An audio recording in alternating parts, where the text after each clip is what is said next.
मैं vice chancellor साहब, आपका पूरे टीम को शुक्रिया कहना चाहता हूं, आपने मुझे बुलाया है। तो मुझे महसूस हो रहा है कि उर्दू जबान ठीक से नहीं जानने का क्या नतीजा होता है। मैंने उर्दू में माहिरत हासिल किया होता तो आज मैं खूब जवाब देता, शायर बनकर के पूरा शायरी यहां बिछा देता। ये मेरा कमजोरी है, लेकिन उर्दू जबान इतना खूबसूरत है, हमेशा महसूस किया है। जामिया मिलिया इस्लामिया का अपना एक पहचान है। जो कंसेप्ट है, जिसकी सोच से ये यूनिवर्सिटी का इस्टेब्लिशमेंट हुई, नई तालीम, ये एक राष्ट्रवादी सोच और उस समय अंग्रेजों के खिलाफ जो जंग हुई थी, ये सब मिला जुला करके ये जामिया मिलिया इस्लामिया बनी है।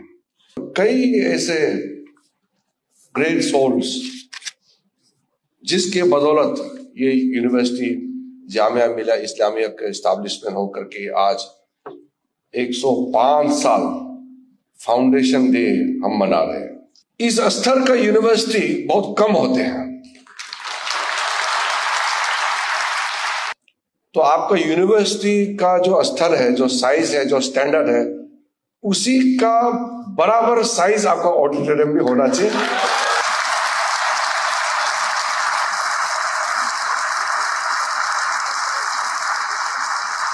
जो कुछ स्कीम्स हमने अपने ओर से, हमारा माइनॉरिटी अफेयर्स मिनिस्ट्री से मदद कोशिश की है, आगे मिलजुल करके ऑडिटोरियम के लिए भी हम लोग सब मिलकर काम करेंगे।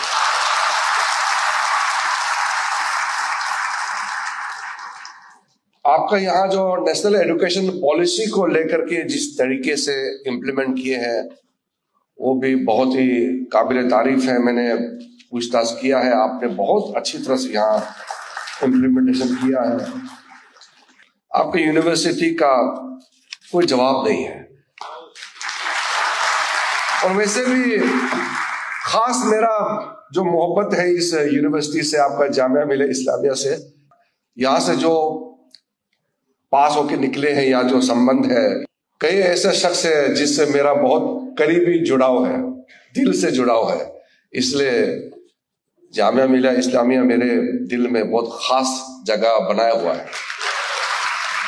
वैसे तो मैंने कहा कि मैं भाषण देना नहीं चाहता हूं, और हम लोग तो मौका मिलता है भाषण देते हैं, लेकिन यूनिवर्सिटी और जब मैं सेमिनार वगैरह जाता हूं तो थोड़ा कुछ बोल लेता हूं सब्जेक्ट पे। आज मुझे कोई विशेष सब्जेक्ट पर कहने का आवश्यकता नहीं है, क्योंकि आज फाउंडेशन डे है। मैं सिर्फ इतना कहना चाहता हूं कि हम सब ऐसे मुल्क में पैदा हुए हैं और इस मुल्क के हम नागरिक हैं, जिसका कल्पना हम अपने आप भी कभी कभी नहीं कर पाते हैं। आज के जमाने में ये सोशल मीडिया और बहुत एग्रेसिव मीडिया के जमाने में कई चीजें सुनने को मिलेंगे, कई बातें भी होते हैं, और ये लोकतंत्र है, पार्लियामेंट्री डेमोक्रेसी है। तो पार्लियामेंट्री डेमोक्रेसी में अपने बात रखने के लिए, अपना तर्क रखने के लिए इतना पुरजोर पक्ष रखते हैं कि कभी कभी इससे काफी पोलराइजेशन होते हैं। समाज ऐसा लगता है कि खंडित है, बांट गए हैं, हम दो अलग अलग छोर पे खड़े हैं, ऐसा महसूस भी होता है। लेकिन मैं हमेशा मानता हूं कि इसमें कोई खराबी नहीं है। बस हम कोई ऐसा काम ना कर दे कि हमारा मुल्क को नुकसान हो। कई खूबसूरत मुल्क तबाह हो गए और हमारे पड़ोसी में भी आपने देखने को मिला। लेकिन हिंदुस्तान में ये इस तरीके से तख्ता पलट, इस तरीके से यहां आग नहीं लगा सकते। लोग प्रोटेस्ट करने का राइट है, अपने बात रखने का हिंदुस्तान में पूरा छूट है, रख सकते हैं। और कानून है, कानून अपना काम करेगा अगर गलत किया तो। लेकिन इसलिए हमारा मुल्क भविष्य में भी सेफ रहेगा। हमारा संविधान, भारत का संविधान, हमारा देश का संविधान इस तरीके से बने हैं कि हर चुनौती को ध्यान में रखते हुए उसमें समाधान दिया हुआ है। यहां कोई छोटा बड़ा कोई ये हिसाब नहीं करते हैं। जो बड़े कम्युनिटी है, विशेष करके हिंदू और मुसलमान, ये दो बड़े वर्ग है हमारे हिंदुस्तान में। बाकी वर्ग थोड़ा छोटा है। तो ये जो हिंदू मुसलमान में अगर अच्छी तरह से शांति से इस देश को बनाने का जो सौहार्द है बनाए करके, हार्मोनियस हमारा को एग्जिस्टेंस, जिस सोच विचार के साथ हमारा देश बनी है, अगर वो रहेंगे तो फिर बाकी जो जितने भी हमारे कम्युनिटीज हैं वो इस सफर में मजबूती से आगे अपना योगदान देते रहेंगे। लेकिन जामिया मिलिया इस्लामिया से हमारा देश के लिए जो हिंदुस्तान का पहचान है, यूनिटी इन डाइवर्सिटी, हमारे ये खूबसूरत इस मुल्क को आगे बनाए रखने के लिए, मजबूती से आगे ले जाने के लिए जो पावरफुल मैसेज जाना चाहिए, मैं मानता हूं कि ये जामिया मिलिया इस्लामिया से ही आ सकता है और आ भी रहा है। तो मैं ज्यादा नहीं कहते हुए, जैसे मैंने कहा कि मेरा यहाँ आज भाषण देने का मूड में नहीं है क्योंकि इतना शेरो शायरी का माहौल बना हुआ है, तो फिर भी मैं इतना कहना चाहता हूं कि 2047 में भारत को, इस मुल्क को विकसित राष्ट्र बनना है। तो हमारा देश का प्रधानमंत्री नरेंद्र मोदी जी ने जो नारा लगाया है, तो उसको पूरा करने के लिए हमारे पास कितना समय बाकी है? लगभग 22 साल।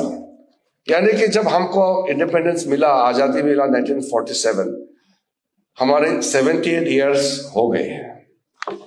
तो 100 साल जब हम आजादी का जश्न मनाएंगे तो मुल्क एक विकसित राष्ट्र बन जाना चाहिए। तो हमारे पास लगभग 22 साल बाकी है। लेकिन जिस तेज गति से हिंदुस्तान आगे बढ़ रहा है, मैं इसी बात से आपको अपना बात रख करके खत्म करना चाहूंगा कि हमने बचपन से देखा है कि हमारा हिंदुस्तान 2%, 3% इस जीडीपी ग्रोथ रेट से बढ़ रहे थे। हम भी फ्रस्ट्रेशन में थे। जिस मुल्क में भी जाते हैं सब कहते हैं कि दुनिया आगे बढ़ रहा है, आपका हिंदुस्तान क्यों आगे नहीं बढ़ रहा है? इतना धीमी गति से आपका इकोनॉमिक ग्रोथ रेट हो रहा है। चाइना 10% में ग्रो हो रहा था। ये साउथ ईस्ट एशिया, कोरिया वगैरह, जो मलेशिया, सिंगापुर, ताइवान, हांगकांग, ये कितना तेजी से आगे बढ़ रहा था। पश्चिमी देश तो आगे बढ़ चुके थे और हिंदुस्तान उस समय 2% से आगे बढ़ रहा था। और आज पूरा दुनिया 2% मुश्किल से बढ़ रहा है और हिंदुस्तान 7% से आगे निकल गए हैं। तो ये जो बदलाव हुए हैं इसको समझना होगा। अब इस स्पीड में, इस ग्रोथ रेट से हम अगले 2-3 साल के अंदर में दुनिया का तीसरा सबसे बड़ा और सबसे ताकतवर अर्थव्यवस्था बनने वाला है और 2047 में हिंदुस्तान विकसित राष्ट्र बन के रहेगा। इस दिशा में हम आगे बढ़ रहे हैं। तो ये बहुत खुशी की बात है जब ऐसा माहौल है देश में, दुनिया में। दुनिया का नजर अब हिंदुस्तान के ऊपर है कि हिंदुस्तान एक सपनों का देश बन रहा है धीरे धीरे। तो हमको अच्छा लगता है, इस मुल्क का एक नागरिक होने के नाते फक्र होता है। इसलिए आज इतना लीडिंग जामिया मिलिया इस्लामिया में आकर के इस माहौल में आपका 105 फाउंडेशन डे में हिस्सा लेना और आपके इस जर्नी में आज मुझे भी हिस्सा लेने का मौका मिलना, मैं अपने आप को खुश नसीब मानता हूं। अगले बार जो हमने आज कुछ स्कीम्स के नाम आपने भी बताया, मैं भी सोच रहा हूं इसका कोई ना कोई फाउंडेशन इनॉग्रेशन के लिए आपके बीच में जरूर आऊंगा। शुक्रिया जी, नमस्कार।